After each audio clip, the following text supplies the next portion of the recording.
19장 1절부터 12절까지의 말씀입니다.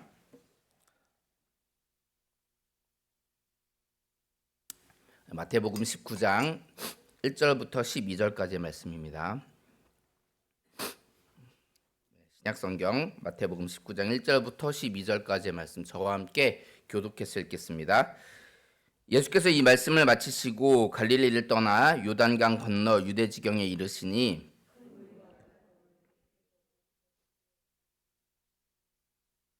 바리새인들이 예수께 나와 그를 시험하여 이르되 사람이 어떤 이유가 있으면 그 아내를 버리는 것이 옳으니이까.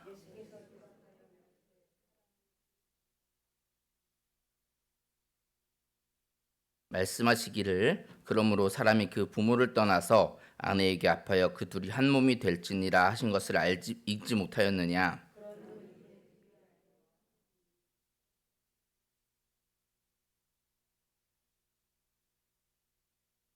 여짜오되 그러면 어찌하여 모세는 이혼 증서를 주어서 버리라 명하였나이까.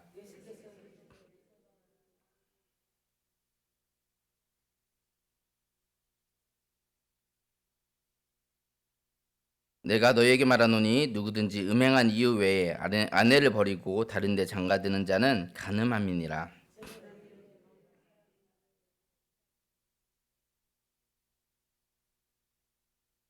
예수께서 이르시되 사람마다 이 말을 받지 못하고 오직 타고난 자라야 할지니라. 어머니의 태로부터 사람 만든 고자도 있고 천국을 위하여 스스로 된 고자도 있도다. 이 말을 받을 만한 자는 받을지어다. 아멘. 네, 우리는 계속해서 마태복음을 살펴보고 있습니다. 오늘부터는 이제 마태복음 19장을 함께 살펴보도록 하겠는데요. 오늘은 1절부터 12절까지 말씀을 통해서 하나님께서 우리에게 하신 말씀을 함께 살펴보도록 하겠습니다. 오늘 본문에서 이제 바리새인들이 주님 앞에 나와서 주님 앞에 묻습니다.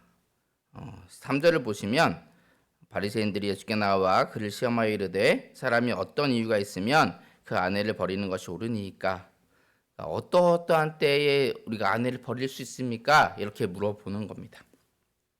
우리가 성경 곳곳에서 이 유대 지도자들이 예수님을 이제 딜레마에 빠뜨려서 책 잡기 위한 그런 질문들을 하는 경우들을 많이 볼 수 있는데, 예를 들면 이런 겁니다. 가이사에게 세를 바치는 것이 합당하냐, 이런 질문들이죠. 그래서 예수님께서 만약에 가이사에게 세를 바치는 것이 합당하다라고 얘기를 하면 어떻게 하나님이 아닌 사람에게 우리가 세를 바칠 수 있느냐, 이렇게 공격하고, 반면에 합당하지 않다라고 하면 이거 가이사에게 반기를 드는 반역 세력이다, 이렇게 총독에게 고발하려고 했던 겁니다. 이런 질문들이 곳곳에서 많이 나와요. 당연히 예수님은 지혜롭게 잘 넘기시죠. 지금 이 질문도 예수님을 딜레마에 빠뜨리려고 하는 질문입니다. 예수님이라면 당연히 어떻게 대답해야 될까요? 아내를 버리면 안 된다, 이렇게 대답하는 게 옳잖아요. 만약에 예수님께서 이런 때는 아내를 버려도 돼 라고 얘기를 하면 예수님이 아내를 버리라고 했다, 이렇게 이제 공격을 할 거예요. 자, 당연히 예수님은 안 된다, 이렇게 얘기하죠. 아내를 버려서는 안 된다, 이렇게 말씀합니다. 바리새인들은 어쩌면 그렇게 예수님께서 대답하실 것을 아마 예측했을 거예요. 예상하고 질문을 또 준비했을 겁니다. 7절에서 이렇게 물어봐요.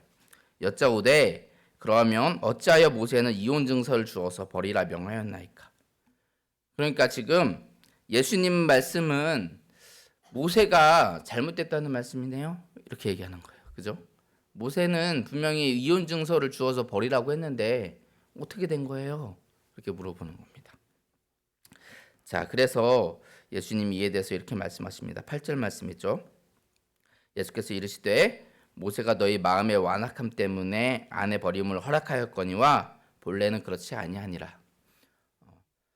그러니까 이게 무슨 말이냐면, 고대 시대에는 여인들이 어떤 경제 생활을 하기가 어려웠습니다. 여인들이 경제 생활을 하는 것이 굉장히 한정적이었어요. 남편이 없이 여자 혼자 살아가는 것이 굉장히 어려웠습니다. 그래서 우리가 룻기 같은 데 보면 이제 룻과 나오미가 이제 살아가야 되잖아요. 그 여인 둘이 살아가는 게 굉장히 어려웠습니다. 그래서 룻이 뭘 했냐면 밭에 나가서 이삭을 주워 오는 거예요. 그 이제 이삭을 그러니까 뭐 이렇게 곡식을 재배를 하면 거기 떨어지는 그 미리 이삭을 주워다가 그걸 가지고 먹고 살았던 겁니다. 여인들이 살아가는 방법들은 그런 방법들밖에 없었어요. 그래서 이 버림받은 여인들이 살아가는 것이 굉장히 어려웠습니다. 자, 그런데 그런 상황 속에서 자기 아내를 버리는 남편들이 있었던 거예요. 그럼 이 여인들이 살아가기가 너무 어렵잖아요. 그래서 그렇게 버려진 아내들이 살아갈 길이 여인들이 살아갈 길이 막막하다 보니까 야 너네 그렇게 막 버리면 안 돼. 어떻게 해줘라? 이혼 증서를 줘라. 이혼 증서를 주면 어떻게 하는 겁니까? 여자가 다시 결혼할 수 있는 거예요. 그래서 그것을 위해서 이제 이혼 증서를 주어서 아내를 버리게 한 것이지 그 완악한 나쁜 사람들이잖아요. 아내를 버리는 사람들이 나쁜 사람들인 거잖아요. 그 나쁜 사람들 때문에 야 그렇게 할 거면 차라리 이렇게라도 해줘라고 한 거지. 그것이 옳기 때문에 이혼 증서를 줘서 아내를 버리라는 것이 아니다라는 얘기를 지금 하는 거예요. 그러니까 이건 지금 누가 잘못한 거예요? 누가 잘못한 거예요? 그 남자들이 잘못한 거죠. 아내를 버리는 남자들이 잘못된 겁니다. 근데 그것을 위해서 지금 이 아내 버리는 것을 이혼 증서라도 줘라라고 얘기를 한 것이지 그것이 옳다라는 것이 아닙니다. 우리 구절에 보면은 내가 너에게 말하노니 누구든지 음행한 이유 외에 아내를 버리고 다른 데 장가드는 자는 간음함이니라 이렇게 얘기하고 있는 거예요. 자, 남자들이 자기 아내를 버립니다. 왜 버리나요? 뭐 여러 가지 이유가 있을 수도 있습니다. 다른 이유들도 있을 수 있어요. 그런데 거의 대부분은 다른 데 장가들기 위함이에요. 다른 여자를 아내로 맞아들이기 위해서 자기 아내를 버리는 거예요. 그 이유가 가장 컸을 겁니다. 그렇기 때문에 예수님이 야, 그거 간음하는 거야 라고 얘기를 하고 있는 것입니다. 그러니까 이 원래 하나님께서 주신 율법, 하나님께서 주신 법은 자기 아내를 사랑하고 자기 아내를 끝까지 자기가 책임지는 것이 옳습니다. 그런데 지금 그렇지 못한 사람들 때문에 완악한 사람들 때문에 지금 하나님께서 모세를 통해서 아내를 버리더라도 이혼 증서라도 줘라라고 지금 말씀하신 거예요. 그런데 지금 이 바리새인들 그리고 이 유대인들은 어떻게 한 겁니까? 그것을 악용하고 있죠. 악용하고 있는 겁니다. 하나님께서 원래 주신 그 율법대로 그것을 지키는 것이 아니라 하나님께서 주신 율법을 자기 입맛에 맞게 변형시키고 자기 입맛에 맞게 그렇게 자기를 합리화시키면서 살아가는 거예요. 자기의 죄악들을 합리화시키는데 지금 하나님의 율법을 끌어다 쓰고 있는 겁니다. 이런 것들이 있죠. 고르반이 뭐죠? 원래 자기 부모를 자기가 부양하는 것이 옳습니다. 그것이 의무예요. 자기가 가진 재산을 가지고 자기 부모를 봉양해야 됩니다. 그런데 고르반이라는 것은 하나님께 드림이 되었다라는 거거든요. 근데 자기의 재산이 있어요. 그 재산을 가지고 원래는 부모를 부양해야 되는데 고르반 그러면 그건 하나님께 드려진 거기 때문에 그것을 가지고 부모를 봉양할 수 없습니다. 자, 근데 그것을 악용하는 거예요.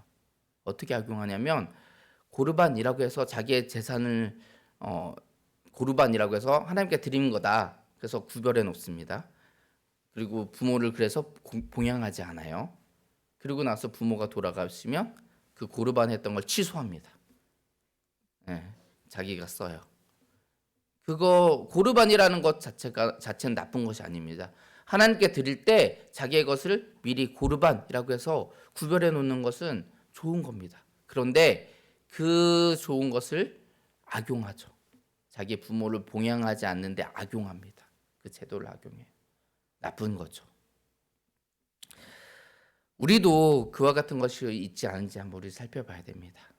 하나님이 우리에게 여러 가지 말씀을 통해서 우리에게 여러 가지 명령들을 하셨습니다. 그런데 그 하나님의 귀한 말씀대로 살아가면 돼요. 그 뜻대로 그냥 순전한 믿음을 가지고 살아가면 돼요.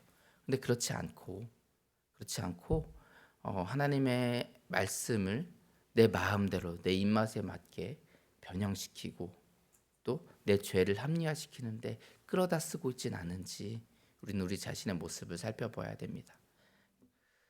사랑하는 성도 여러분, 우리가 하나님 말씀대로 살아가면 됩니다. 하나님 주신 말씀 그대로 순전한 믿음을 가지고 살아가면 됩니다. 그대로 지키고 살아가면 돼요. 그런데 하나님의 말씀을 이 바리새인들처럼 유대인들처럼 내 입맛에 맞게 변형시키고 또 내 입맛에 맞게 그것을 끌어다가 나의 죄를 합리화시키는 데 사용하고 있지 않은지 우린 돌이켜봐야 됩니다. 우리 모두가 그렇게 하나님의 말씀을 변형시키고 내 마음대로 살아가는 그러한 유대인들과 같은 모습으로 살아가지 마시고 우리 모두가 하나님의 말씀 주신 그대로 순전한 그 믿음을 가지고 날마다 그 말씀을 지키며 또 말씀대로 승리하면 그런 삶을 살아가시는 거룩한 주의 제자들 되시기를 주의 이름으로 축원합니다. 기도하겠습니다. 사랑해 주님 감사드립니다. 부족한 저희들 사랑하시고 날마다 주님 품으로 인도하심을 감사드립니다. 하나님께서 주신 수많은 율법들이 있고 하나님께서 우리에게 허락하신 아버지 수많은 말씀들이 있습니다. 근데 우리가 그 말씀대로 지키지 못하고 유대인들과 같이 이 완악한 사람들과 같이 하나님의 말씀을 변형시키고 또 내 입맛대로 정말 내 잘못을 나의 죄악을 합리화시키는데 끌어다 쓰고 있지 않은지 우리의 모습을 돌아보게 하여 주시옵소서.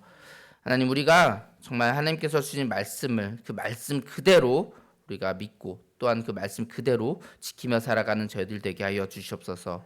내 마음대로 그 말씀을 바꾸고 내 마음대로 자의대로 해석하고 또 내 자의대로 그렇게 나를 합리화시키는 데 사용하지 않도록 하나님 우리를 붙들어 주시고 인도하여 주시옵소서.